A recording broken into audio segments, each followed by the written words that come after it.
काम किया गया। मदरसों को सरकारी मान्यता दी गई एवं उनके शिक्षकों को अन्य सरकारी शिक्षकों के बराबर वेतन दिया गया। अब पहले वाले देते थे जी, पहले वाले नहीं कुछ देते थे, अब उनके लिए भी हम लोगों ने नहीं किया, एक एक काम किया। और फिर सभी वृद्ध जनों, दिव्यांग जनों और विधवा महिलाओं को पहले हर महीने 400 रुपये पेंशन की राशि दी जाती है।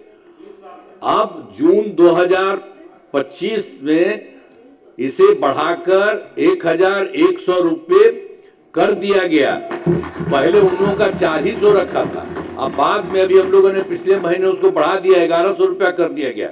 अब इससे 1 करोड़ 14 लाख लोगों को फायदा हो गया। अब महिलाओं के सशक्तिकरण के लिए काफी काम किया है।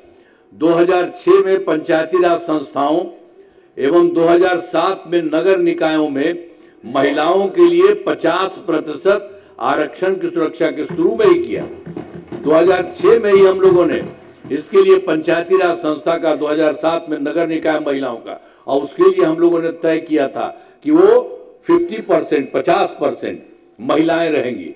तो मतलब महिला 50% और 50% पुरुष, ये सब कर दिया गया। वही सब से शुरू हुआ है, शुरू से ही हर प्रकार से एक एक तरह से काम हर तरह से किया गया है।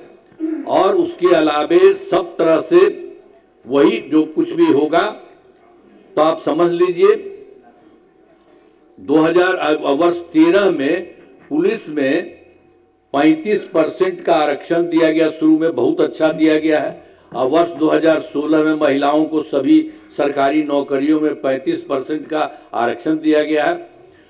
पहले बिहार में स्वयं सहायता समूह तो पूरे देश में सब दिन के लिए था। तो हम लोग जब केंद्र में रहते थे तो देखते थे, बड़ा अच्छा था। जब यहीं पर जब हम लोगों की सरकार बनी जाके देखे तो उसमें देखे बहुत कम था। तो इसी के लिए हम लोगों ने वर्ष 2006 में ही विश्व बैंक से कर्ज लेकर राज्य में स्वयं सहायता समूह का गठन किया, जिसे जीविका नाम दिया। जीविका दीदियां उसको हम लोगों ने कर दिया। अब उसके लिए समझ लीजिए कि अब स्वयं सहायता समूह की संख्या में जीविका दीदियों की संख्या 1 करोड़ 40 लाख हो गई, और उसका शहरी क्षेत्र में नहीं था।